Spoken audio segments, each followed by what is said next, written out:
Ana, e aí galera, tudo na paz?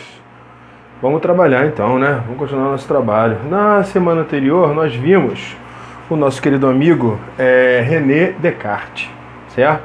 Que é o camarada que é conhecido como pai do racionalismo, certo? O primeiro deles. E são três grandes racionalistas. Alguns dizem quatro, colocam Pascal também, mas vamos trabalhar os três, beleza? Os três caras que aparecem bastante. Então, o segundo deles é o nosso amigo Baruch Spinoza, certo? O Spinoza também tem, pelo fato dele ter parte da família dele ser portuguesa, sim, parece que ele falava português, bacana. Ele é holandês, né?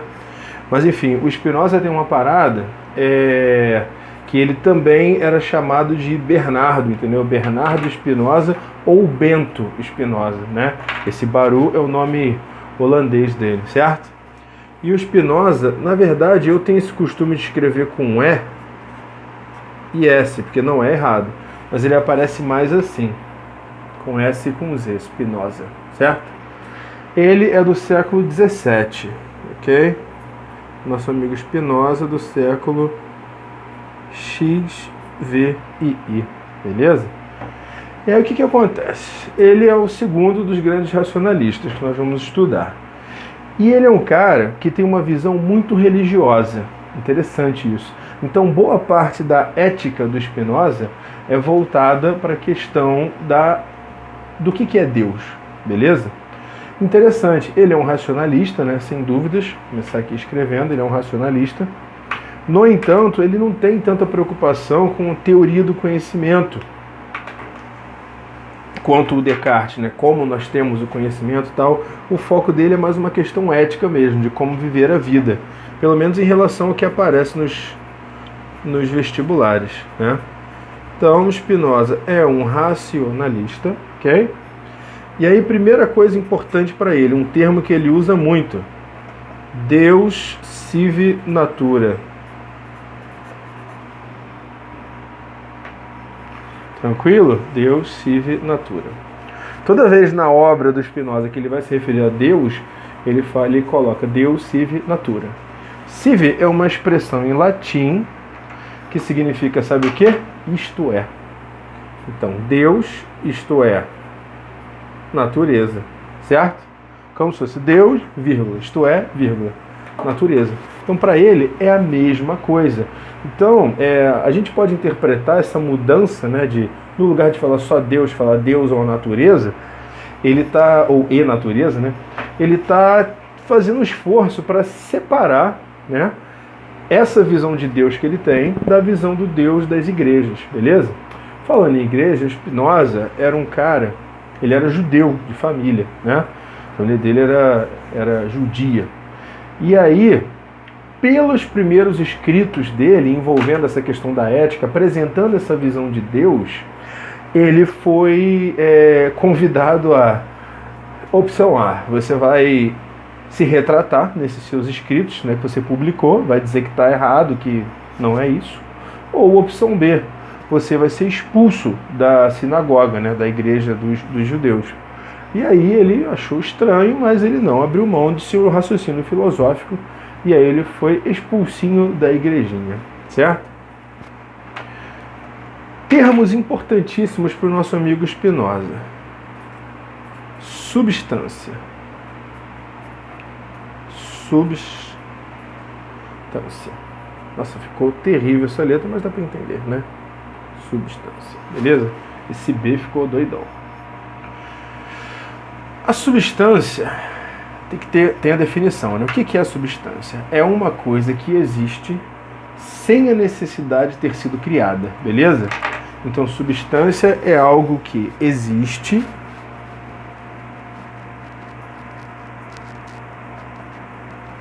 sem a necessidade de ter sido criado, beleza?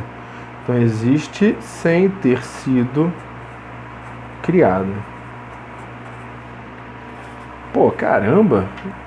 Algo que existe sem ter sido criado. E aí tem um outro termo importante para o Spinoza, que é causa sui. O que significa esse termo causa sui? significa algo, né, que é causa de si mesmo, beleza? Então, causa sui significa ser algo que é causa de si mesmo. Como assim? Não entendi. Causa de si mesmo? Porque vamos lá.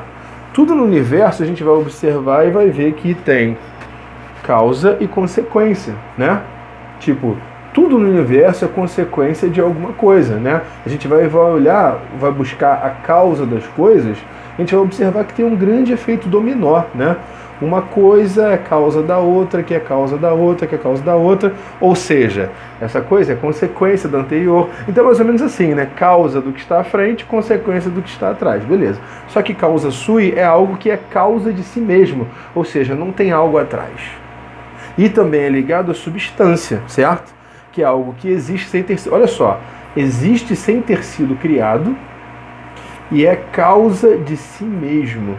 Ou seja, não foi criado por ninguém e não é consequência de ninguém, é só causa dele mesmo. Caramba, que ser brabo será que é esse? Eu acho que vocês já estão sacando, né? Isso é Deus Sive Natura, beleza? Vou pegar uma caneta de outra cor aqui para ficar bacana. Então, ó, substância e causa sui são definições que só podem ser aplicadas a um ser. Beleza? Que é Deus ou a natureza. Beleza? Então, quando a gente fala do Deus de Spinoza, é importante lembrar desse termo, né? Deus Sive Natura, e dos conceitos de substância e causa sui. Bacana? Continuando. Deus, para o nosso amigo Spinoza, engraçado, tem uma coisa que está faltando aqui que é importante, não está escrito. Uma coisa que é importante para o nosso amigo Spinoza é o seguinte: Deus, ou a natureza, é um ser composto por infinitos atributos, beleza? Não está aqui não, bacana. Mas eu lembro. Então Deus, é só por uma questão de organização.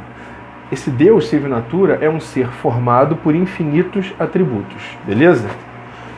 Quando eu digo atributo, é um termo que o Spinoza usa, entendeu? Mas a gente pode entender, é formado por infinitos elementos, infinitos itens, infinitas coisas, beleza? Então, Deus, Sive Natura, Deus, isto é, a natureza, é um ser formado por infinitos atributos, beleza? Formado, isso dá para você ver aqui, mas eu mostro daqui a pouco. Formado por infinitos atributos, infinitos itens, infinitos elementos. Só que tem uma parada interessante. Desses infinitos atributos que formam Deus ou a natureza, nós podemos conhecer dois deles, sacou? Então Deus é um ser formado por infinitos atributos, beleza? Deus é um ser formado por infinitos atributos. E desses infinitos atributos nós podemos conhecer apenas dois, beleza? Então desses infinitos atributos, vou escrever aqui, ó. Podemos conhecer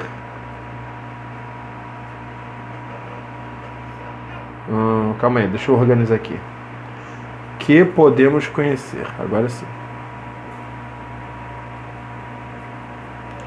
Vê se ficou organizado, ó, em relação aos atributos. Esse quadro aqui não ficou muito bom não, mas dá para entender, ó. Deus, Sive Natura, é formado por infinitos atributos, beleza? É um ser formado por infinitos atributos. E desses atributos infinitos, ó, sublinhando aqui os atributos, há dois que podemos conhecer. Apenas dois, ok? Há dois desses infinitos atributos que nós podemos conhecer. Certo? E quais são esses atributos de Deus que nós podemos conhecer? São os atributos chamados pensamento e extensão. Beleza? Então, ó, pensamento e extensão são os dois atributos, são as duas coisas, os dois itens que formam Deus que nós podemos conhecer, beleza? Então, pensamento e extensão. Ok? Pensamento e extensão. Nossa, ficou rabiscado aqui. São os dois itens que formam Deus que nós podemos conhecer. Então, Deus, para o que nós podemos conhecer, ele é formado pelo quê? Por pensamento, por extensão e um infinito de outras coisas. Bacana? Agora, o que é esse pensamento e essa extensão? É o seguinte. Pensamento é aquilo que há de... extensão, já falar ao contrário. É aquilo que há de material no universo que nós conhecemos. Beleza? Extensão é aquilo que há de material. E pensamento é aquilo que há de não material.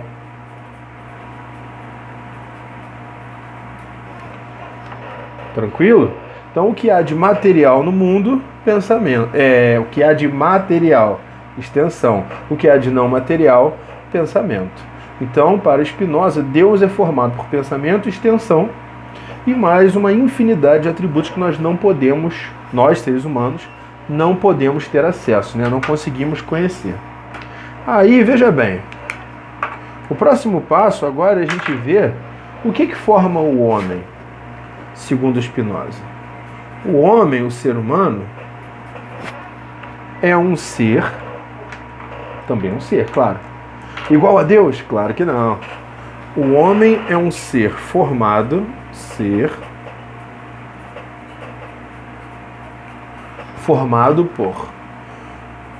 composto, né? Por dois atributos.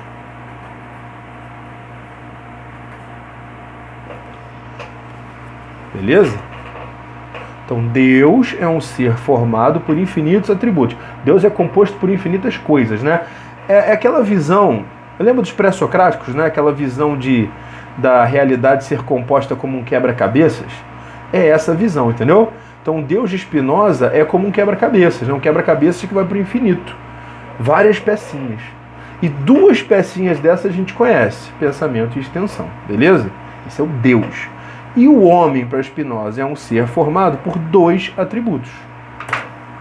Não é coincidência, eu espero que você já tenha entendido, né? Quais são os atributos que formam o homem? Pensamento e extensão. Ou seja, nós somos formados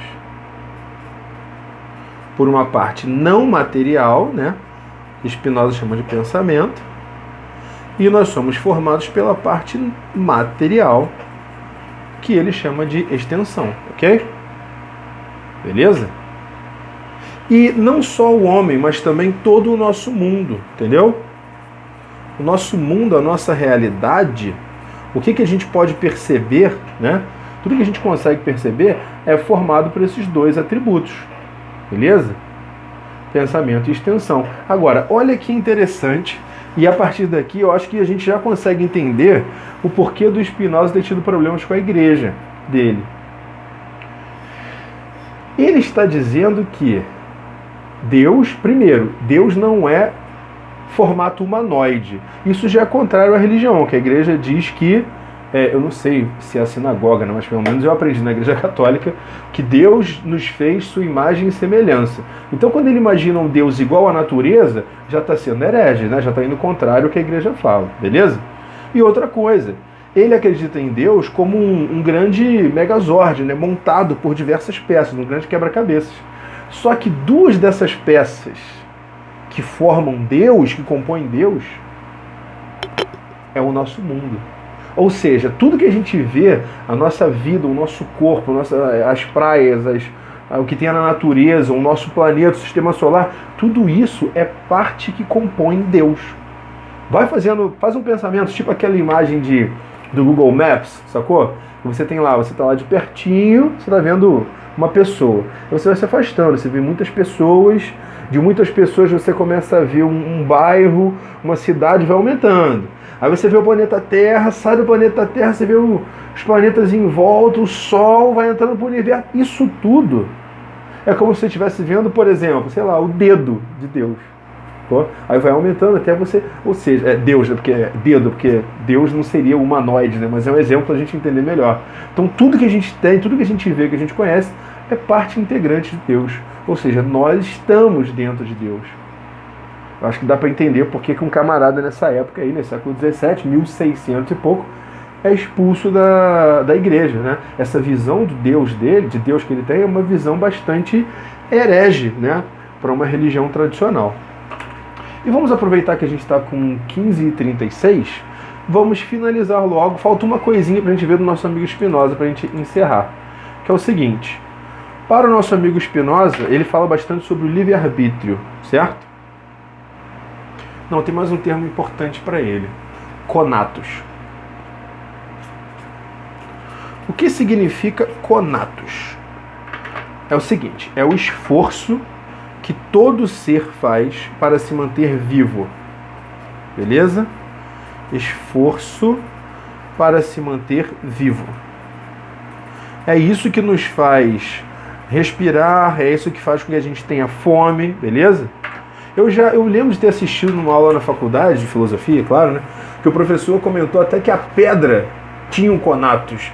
E esse conatos da pedra, o esforço de se manter vivo, embora não fosse um ser pensante, seria a resistência, né? A pedra é muito resistente, você bate e ela não se destrói.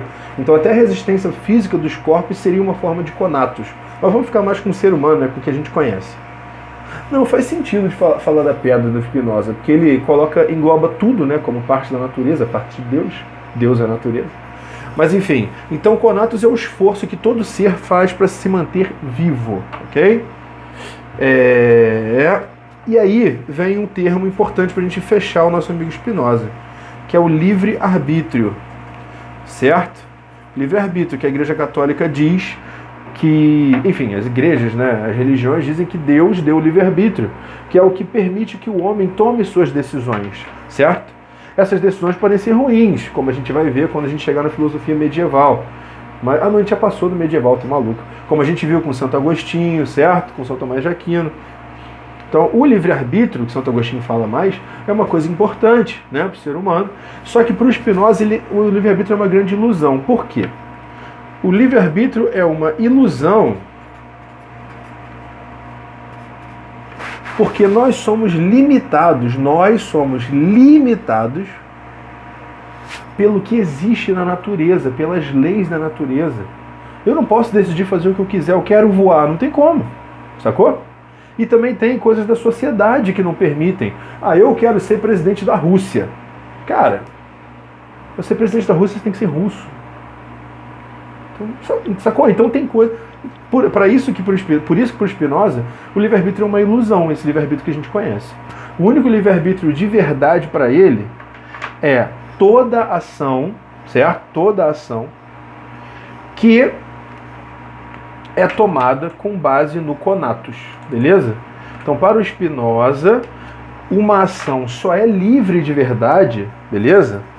Aliás, esquece o negócio de livre-arbítrio, né? Uma ação só é livre. Spinoza fala de liberdade. Uma ação só é livre quando ela é tomada a partir do conatos, beleza? Então, a ação livre